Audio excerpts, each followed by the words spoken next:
민수기 2장 17절 말씀입니다.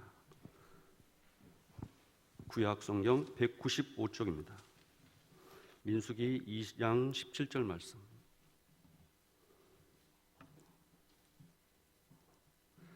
한 절이기 때문에 다 같이 큰 소리로 합독하시겠습니다. 시작.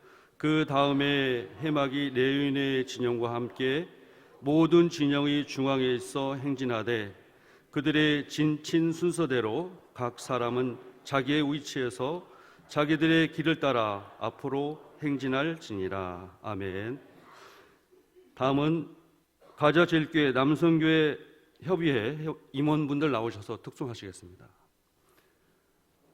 특송하신 후에 그 자리에 서 계시고요. 이어서 남성교회 연합회 임원들 나오셔서 남성교회 찬양하시겠습니다.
예, 이어서 김명서 담임 목사님 나오셔서 하나님의 말씀 전해줄 때 큰 은혜 받으시기 바랍니다.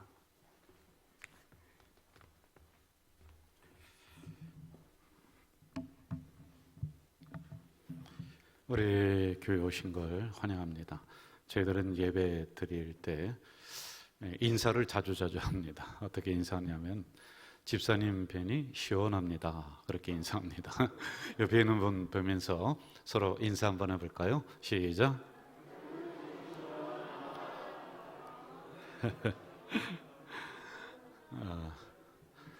뭐 인사하고 나는데 답답하신 분 있으신가요?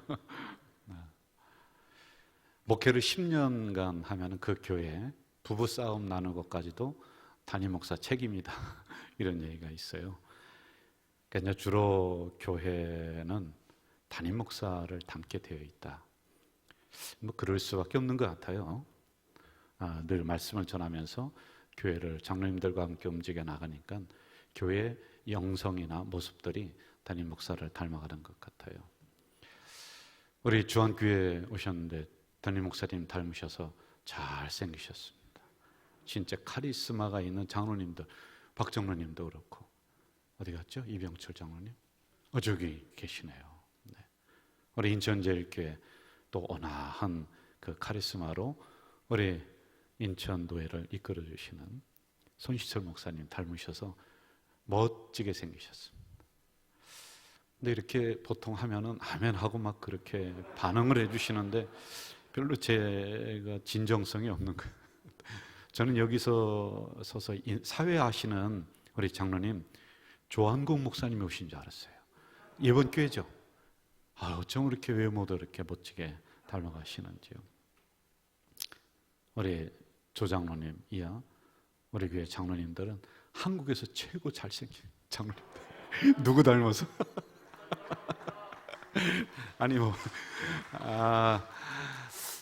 박수를 치려면 다 같이 치고 안 치려면 말고. 어려운 시대에 교회를 어거하면서 이끌어가신 우리 장로님들 참 수고 많으십니다. 1945년 2월 태평양의 작은 섬 이오지마라고 하는 섬이 있어요. 그게 이제 그 전쟁에 막 휩싸였는데 그 섬을 미군이 점령을 해야지 거기 비행기장을 깔고 본토를 갖다 쳐버립니다. 근데 이거를 알고 있었던 일본에서도 이제 점령 작전을 막 피는데 그냥 내줄 리가 없죠. 군사를 한 2만 1,000명 정도를 다시 투입을 하고 방어벽을 쌓고 이제 땅굴에 들어가서 오기만을 이렇게 기다렸습니다. 1945년 2월 19일 드디어 섬에 도착을 했고 들어가는데 뭐 그냥 되겠습니까? 목숨을 걸고 싸운단 말이에요. 일본 군이요. 그런데 어떻게 하다가 이겼습니다. 1945년 2월 23일 이오지마 수리바치산이라고 한 정상에 딱 도착을 했습니다. 상부로부터 명령이 내려오는 거예요. 미군 상부로부터. 그 산 꼭대기에 깃발을 세워라. 깃발을 세워라. 그 전쟁통에 무슨 깃발이 있겠습니까? 성조기를 급히 구해다가 그냥 그 큰 나무 가지고 거기다가 이 성조기를 걸고 수리바치산 그 꼭대기에 깃발을 하나 딱 꼽습니다. 저건 이제 후에 그걸 상징을 하면서 동상을 이렇게 만들었던 그런 거란 말입니다. 깃발을 세우는 것이 이처럼 중요해요. 깃발 빼앗기면은 끝장입니다. 그래서 목숨을 걸고 깃발을 지키는 게 로마 군인들의 그들의 행위였었고 오늘날에도 똑같아요. 전쟁을 하다가 깃발을 잃어버렸다 부끄러운 것이죠. 이 깃발의 의미가 몇 가지가 있습니다. 뭉치게 하는 효과가 있고요. 질서를 잡아줍니다. 그리고 흩어진 대오를 다시 정비해서 전진하게 하는 역할이 깃발의 역할이란 말입니다. 오늘 본문 아닙니다만 2절을 한번 좀 봅시다. 이스라엘 자손은 각각 자기의 진영의 군기와 자기의 조상들의 가문의 기옥의 때 진을 치되 회막을 향하여 사방으로 쳐라. 자, 저를 보시죠. 이런 겁니다. 중앙에 성전이 있어요. 그리고 그 가문의 깃발을 다 줬다는 거예요. 그리고 그것을 중심으로 해서 모든 12지파는 성전 중심으로, 그리고 그들의 대문은, 입구는 성전을 향해 다 방향이 그렇습니다. 자, 더 구체적으로 보면은 깃발은 12개가 아니라 세 지파씩 해서 3, 4, 12 4개입니다. 4개. 세 지파씩을 묶었단 말입니다. 그 대표되는 지파가 유다 지파, 그리고 루벤, 에브라임, 단 이렇게 나와요. 여기를 중심으로 세 지파 이렇게 묶었습니다. 깃발을 주는데 그냥 주지 않았습니다. 동서남북을 커버할 수 있도록 했는데 동쪽에는 유다 지파인데 사자 그림을 해서 딱 주는 거예요. 남쪽은 사람의 얼굴, 그리고 서쪽은 송아지, 에브라임 지파, 북쪽은 단, 독수리. 여러분, 동쪽에 있는 유다 지파는 맨 앞장서서 길을 헤쳐가는 겁니다. 가나안 땅에 제일 먼저 들어갑니다. 하나님이 유다 지파에게 엄청난 복을 주셨습니다. 그 가문을 통해서 솔로몬이, 다윗이, 메시아가 나오는 놀라운 복을 주셨거든요. 단 지파는 저 꽃도발이 속에 있어요. 일렬로 행진할 때는. 왜 그런지 아세요? 그들이 뭐 시원찮고, 아니에요. 그게 아니라 가장 용맹한 지파. 왜? 적들이 끝을 쳐요. 뒤를 칩니다. 그 커버하라고. 이런 형태로 진을 형성해서 깃발을 하나씩 다 주었습니다. 이 역할은 굉장히 중요했죠. 광야에서 길을 잃어버립니다. 처음 가는 길입니다. 그런데 이 깃발을 보면서, 저걸 보면서 따라가는 거예요.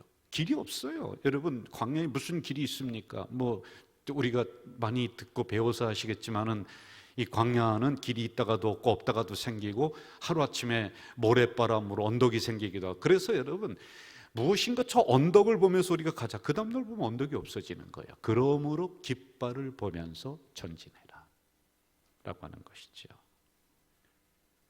또 이 깃발은 질서를 잡아줍니다. 오합지졸이었죠. 그런데 이걸 보면서 그 세 지파들이 딱 뭉칩니다.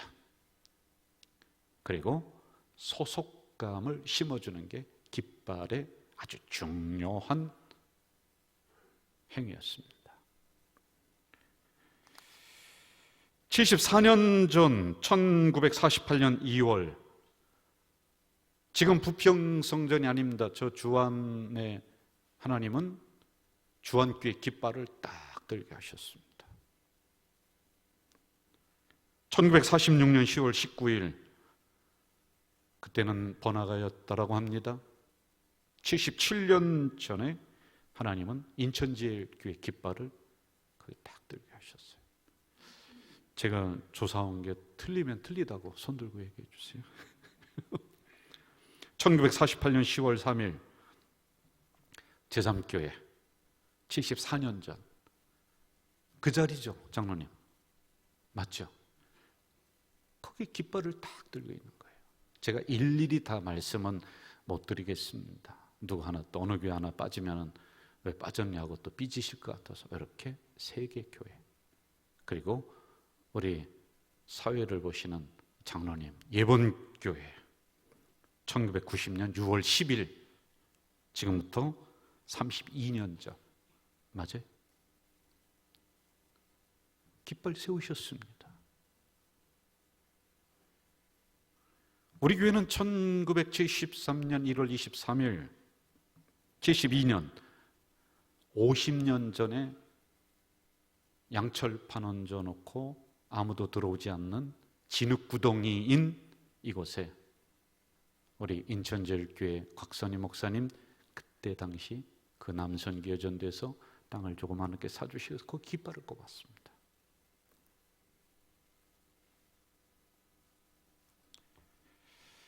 그동안에 우리는 깃발을 보면서 우리 교회 소속감을 가지고 열심히 달려나가고 흩어진 대열을 정비하면서 그렇게 살아왔습니다. 그런데 이 전염병이라고 하는 시대를 지나면서 걱정스러운 거예요. 저만이 아닐 겁니다. 우리 각 교회들마다 이런 걱정은 다 있을 거예요. 깃발을 놓친 것은 아닌지, 깃발을 빼앗긴 것은 아닌지, 이 깃발을 제대로 들고 있는 것인가 라고 하는 이러한 두려움들이 우리 교회도 그렇고요, 여기 오신 교회들도 다 똑같이 있습니다.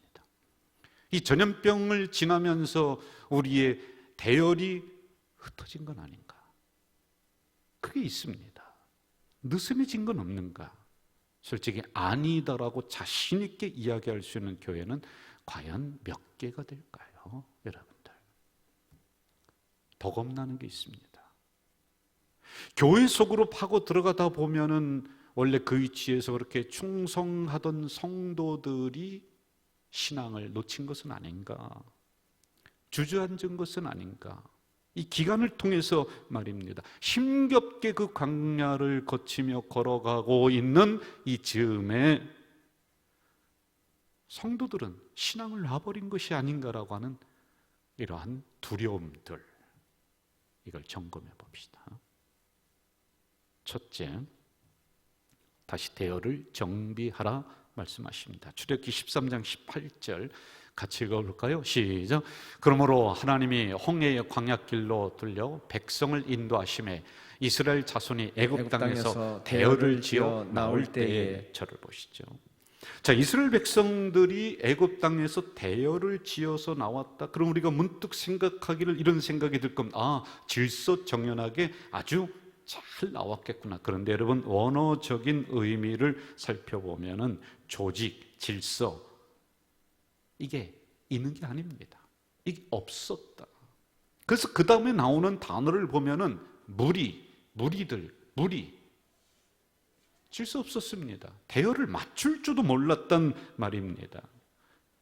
오늘 본문에 등장하는 질서를 잡아주고 조직을 만들고 깃발을 세워주고 뭐 이러한 것들은 광야 후기에 나타나는 상황들이란 말이죠. 여호수아 3장에 보면 이스라엘 백성들이 가나안 땅에 들어가는 장면이 나옵니다. 그때는 질서가 딱 잡힙니다. 대열이 형성이 딱 됩니다. 앞에는 법궤, 말씀이 섭니다. 그 뒤에는 유사, 지도자들이 섭니다. 장로님들이 서는 거예요. 그리고 그 뒤에는 각 지파의 대표자들, 이런 형태로 질서를, 대열을 형성해서 들어가고 있습니다. 저는 우리 거자제일교회 온 지, 인천에 온 지가 올해로 18년째, 햇수로 19년째. 그래도 꽤 인천 밥을 먹었죠. 그런데 18년 동안 제가 꾸준하게 우리 가족 공동체를 향해서 강조하고 또 강조하고 강조하고 또 강조했었던 게 뭐냐면은 교회 기초를 튼튼히 하자. 저는 사명이, 제가 잔소리처럼 얘기합니다. 나는 열매 먹는 사명보다는 우리 성도들의 기본을 마련해 주고 나는 떠나고 다음 사람이 와서는 열매 잘 먹겠죠. 뭐 누가 될지는 몰라도 그 사명이 저에게는 있다, 이런 생각을 제가 종종 합니다. 그래서 죽으라고 예배 중심, 말씀 중심, 양육 또 양육, 하루도 목이 성할 날이 없습니다.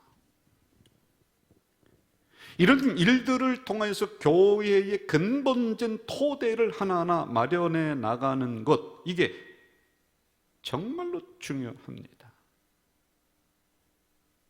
이 전염병 사태를 겪으면서 많은 사람들이 이렇게 생각합니다. 뭘 그렇게 힘들게 예배당에 가서 예배를 드리느냐, 이제 뭐 지지고 볶고 서로 모이지 않아도 된다. 아, 너무 좋다는 거예요. 구역예배, 아이고 귀찮았었는데 너무 좋다, 잘 됐다. 그리하며 성도들도 대열을 이탈하고 교회들도, 아니 어쩌면은 목회자들도 지도자들도 이걸 놔버리는 경우가 종종 있습니다. 조직이 무너지기 일보 직전까지 가 있습니다. 출애굽기 18장 20절, 그들에게 율례와 법도를 가르쳐서 마땅히 갈 길과 할 일을 그들에게 보여라. 여러분 보시죠. 지금 광야를 막 걸어 나왔습니다. 그들이 헤쳐나가야 할 길이 멉니다. 그럼에도 불구하고 그들에게 율례를, 법도를, 그 어려운 때에 행군은 이렇게 하라, 안식일은 이렇게 지켜라, 그때 십계명을 내려주시고 너희들이 그때 추수감사절, 맥주감사절 이런 규례들을 그때 선포를 하면서 질서를 잡아주는 거예요. 그러면서 기본을 마련해 주는 거예요. 여러분 이거 그 다음에 해도 되잖아요. 그 다음에 안식일, 저 가나안 땅에 들어가서 그때 편할 때 안식을 지켜도 되잖아요. 그런데 하나님은 광야 때에 가장 어려운 그때에 아니다. 이때 하라는 거예요. 이때 율례와 법도 모든 규칙이 그때 내려옵니다. 왜 그러겠습니까, 여러분? 저 편안한 가나안 땅에 들어가서 이거 하면은 되잖아요. 여러분 이 뜻이 무엇일까요? 가장 힘들고 어려울 때 그때일수록 율례 가르치고 규칙을 가르치고 사람 세우고 행정 세우고 질서 정연하게 대열을 만든다면 이 광야를 지날 수 있다는 것입니다. 어려울수록 기본에 충실하라는 것이지요. 그래야지 이 광야를 통과할 수 있다라고 하는 이 메시지를 이 안에 담아놓고 있는 거란 말입니다. 저는 우리 인천도에 있는 우리 남선교회 각 교회 지도자들입니다. 여러분들이 어려울 때일수록 다시 한번 대열을 정비하는, 기본을 충실하게 하는 이 기간이 되시기를 주 이름으로 부탁드립니다. 두 번째, 각 지파는 지휘관들에게 자기 자리를 지키라 명령하셨다. 3절, 동방 해돋는 쪽에 진칠자는 그 진영별로 유다의 진영의 군기에 속한 자라. 유다 자손의 지휘관은 암미나답의 아들 나손이다. 지휘관이 나옵니다. 그리고 4절에 보면 구체적인 숫자가 등장합니다. 그리고 그 다음에 지휘관이 나오고 그 다음에 숫자가 등장하고 이게 반복돼서 나오고 있습니다. 민수기는 훈련에 관한 책이에요. 하나님 백성은 하나님 백성다워야 된다는 것이죠. 그런데 7장으로 가면서 난데없이 지휘관들이 바치는 헌물, 요즘 말로 헌금, 이게 갑자기 툭 튀어나오고 있습니다. 여기 지휘관이란 말은 우두머리 지도자라고 하는 거예요. 예전에는 어떻게 불렀냐면 성경에 보면 족장들 하다가 이때 지도자들 이렇게 나오고 있어요. 지휘관들 나오고 있습니다. 이 지휘관들에게 본을 보이라고 하는 장면이 등장을 합니다. 이들이 지금 광야에서 가장 어려운 행군을 하고 있습니다. 그 위기를 넘어가고 있는데 행군을 할 때 성전을 옮겨야 돼요. 거기 있는 기둥이나 여러 가지 기구들을 옮겨야 되는데 가면 갈수록 백성들이 지쳐버립니다. 레위인들도 지쳐버립니다. 그래서 필요한 게 뭐냐 하면은 이것을 옮길 만한 소, 그리고 수레, 구름마 아세요? 이게 필요해요. 그러니까요, 그 지도자들을 불러서, 지휘관들을 불러서 이거 하나씩 너희들 다 감당해라 라고 하는 장면이 등장을 하고 있습니다. 7장 2절 이렇게 나오죠. 이스라엘의 지휘관들, 조상의 가문의 우두머리들, 그 지파의 지휘관은 계수함을 받은 자의 감독된 자들이 헌물을 드렸다. 여러분, 이 의미가 뭐겠습니까? 어려울 때 지도자들은 책임감을 가지고 앞장서서 전진해 나가라는 것입니다. 비겁하게 피하지 말라는 것입니다. 성도들이 힘들고 어려울 때 그것은 제가 감당하겠습니다라고 하는 소가 되라는 것이에요. 수레가 되라고 하는 것입니다.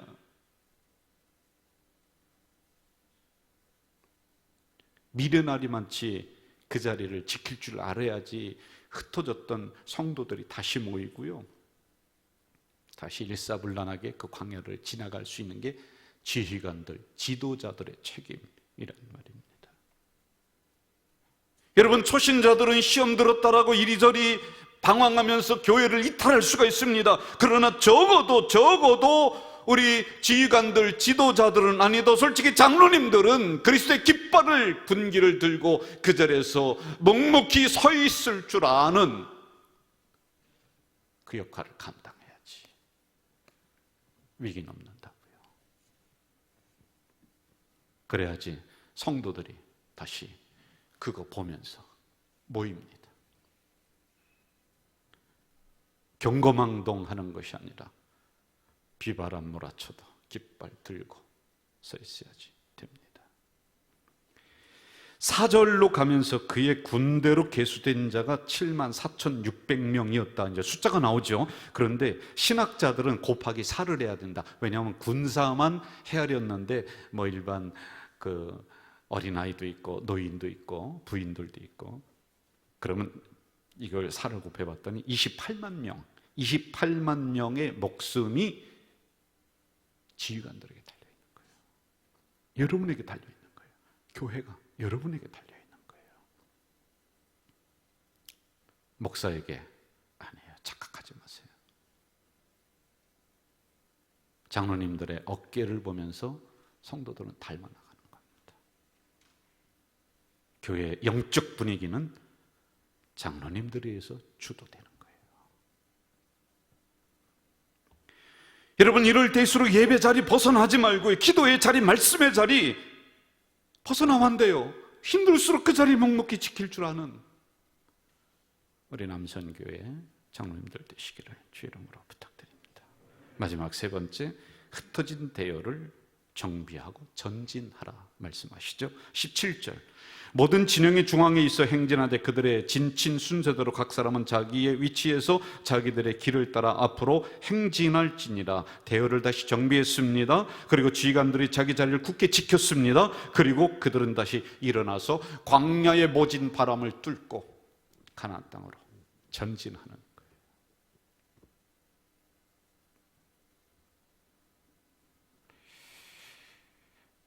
저에게 목회를 가르쳐 주신, 깊은 영향력을 주신 두 분을 꼽으라고 한다면은, 제가 전에도 오신 우리 장로님들에게 소개를 했습니다마는,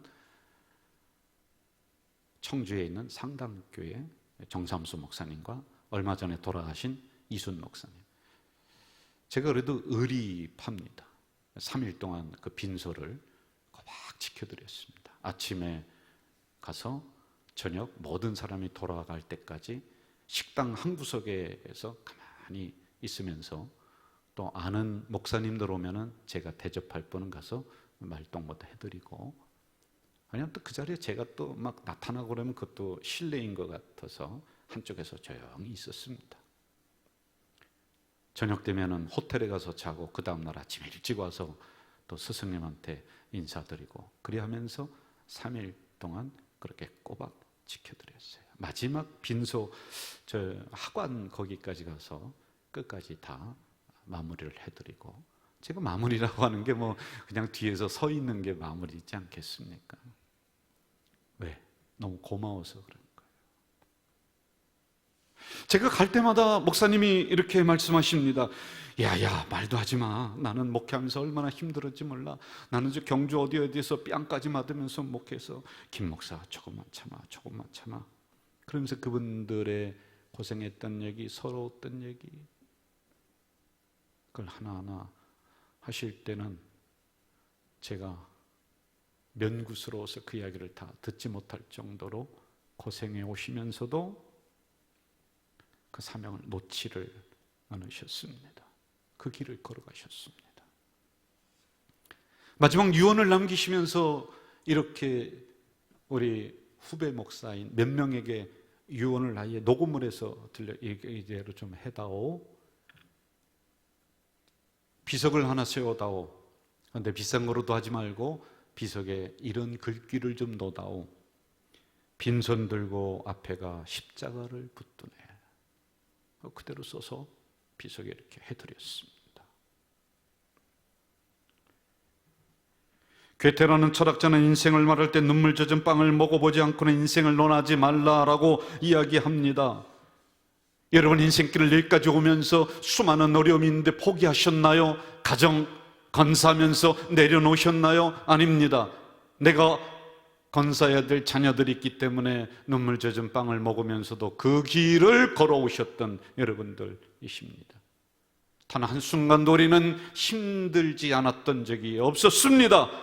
그러나 가야 될 목표점이 있기 때문에, 교회들이 가야 될 그 방향이 있기 때문에 이랬을 때 하나님이 두 손 두 발 다 놔주셨을까요? 아닙니다. 광야를 자세히 보면은 이렇게 전진할 때 하나님은요 길을 내주시고, 하나님은 적들을 물리쳐 주시고 막아주셨던 그 놀라운 역사가 곳곳에서 발견됩니다. 여러분, 어려울 때 우리 장로님들이, 우리 성도들이 가정의 깃발 들고 교회의 깃발 들고 그 광야를 전진한다면 우리 하나님은 두 손 두 발 놓고 계시는 것이 아니라 전염병을 이길 수 있는 방법을 생각나게 해주실 줄 믿습니다.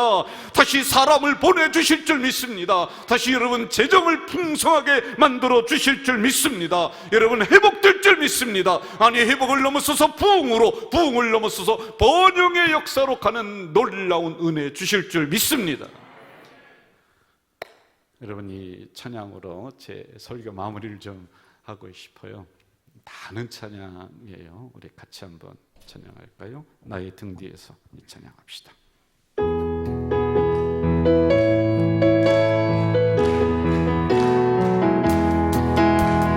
나의 등 뒤에서 나를 도우시는 주, 나의 인생길에서 지치고 고나여 매일처럼 주저앉고 싶을 때 나를 밀어주시네. 일어나 걸어라, 내가 새 힘을 주리니. 일어나 너 걸어라, 내 너를 도우리. 나의 등 위에서 나를 도우시는 주, 평안히 길을 갈 때 보이지 않아도 지치고 고나여 넘어질 때면 다가와서 내미시네. 아멘. 일어나 걸어라, 내가 새 힘을 주리니. 일어나 너 걸어라, 내 너를 도우리. 나의 등 위에서 나를 도우시는 주, 때때로 뒤돌아보면 여전히 계신 주, 단단한 미소로 바라보시며 나를 대적하시네. 아멘. 일어나 걸어라, 내가 새 힘을 주리니. 일어나 너 걸어라, 내 너를 한 번 더 일어나 걸어라, 내가 새 힘을 주리니. 아멘. 일어나 너 걸어라, 내 너를 도우리. 단 한순간도 힘들지 않았던 적이 없었는데, 그래도 우리는 가야 될 목표 지점이 있고 각 교회들마다 가야 될 방향성이 있기에 우리 장로님들이 무너진 대열을 다시 모으고자 깃발을 들고 묵묵히 서 있습니다. 포기하지 않고 그 길 걸어갈 때 흩어졌던 성도들이 모아지고 재정도 모아지고 하나님이 길을 내주시고 하나님이 적들을 막아주시는 놀라운 역사 주실 줄 믿습니다. 예수님의 이름으로 기도하옵나이다. 아멘.